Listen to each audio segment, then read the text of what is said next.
If you're a big fan of history, then you'll be so glad you stuck around for more Explore Tulsa. That's right, Stevie. The Tulsa Historical Society has unveiled the exhibit, Brother Can You Spare a Dime? Depression and Recovery in the 1930s. Oh, here you go. I love that history stuff. And did you know that in the 1930s, the average annual salary was around $1,400 a year? Oh, at that salary, it'd sure be hard to get my Starbucks every morning. I gave you a dime already, and with it, in the 30s, you could have got some plain old coffee for 26 cents a pound. Or take in a movie with popcorn and soda for just 30 cents. Oh, for the full effect of the 1930s, let's check in with Maggie Brown.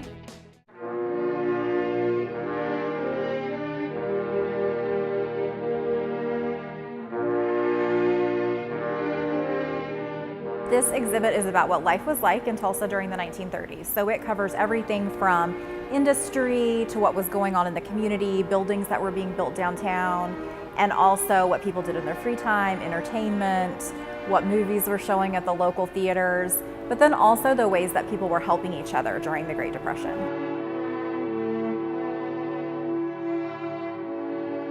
Tulsa in the 1930s was experiencing a lot of the Great Depression, just like the rest of the country. The oil industry almost completely fell apart in the beginning of the decade, which was not due to the Depression, but was due to a large oil find in Texas that produced more oil than all of the other oil wells in the country put together.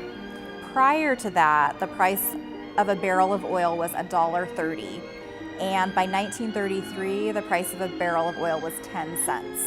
So you can see how much that would have affected the oil industry in Tulsa. In fact, one major company in Tulsa, the Sun Oil Company, during the first half of 1933, their net income was only 53 cents for 6 months of the year.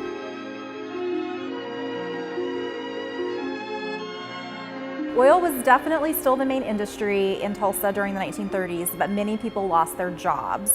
And some of those people found jobs with governmental programs that were established during the Great Depression with the Works Progress Administration. And that program built a number of buildings in Tulsa. One of those was a beautiful Art Deco building at the airport. And there was also the Tulsa Union Depot, which of course is still around and people still recognize as a famous Art Deco building. Also the Pythian building that is downtown, another example of Art Deco, that was also built at the beginning of the decade.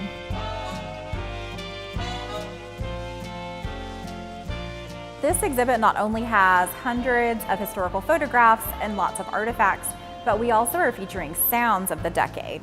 We have both music as well as lots of radio shows that are playing in the gallery from the 1930s. Some of them are FDR's fireside chats that he shared with the country on a regular basis. We also have some Will Rogers radio shows that are playing, as well as the War of the Worlds, which is a very famous Orson Welles radio show that was at the very end of the decade.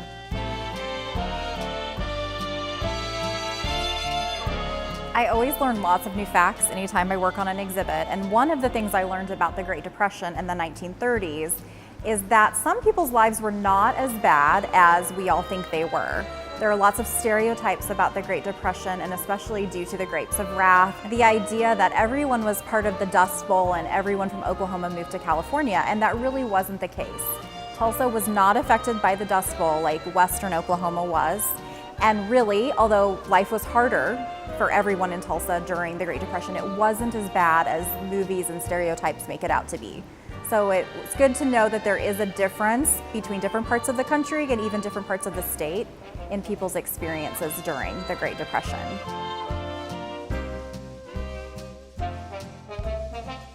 We hope that lots of people will come to check out our exhibit on the 1930s and see all the sights and sounds of the decade. The exhibit will be up until January of 2015.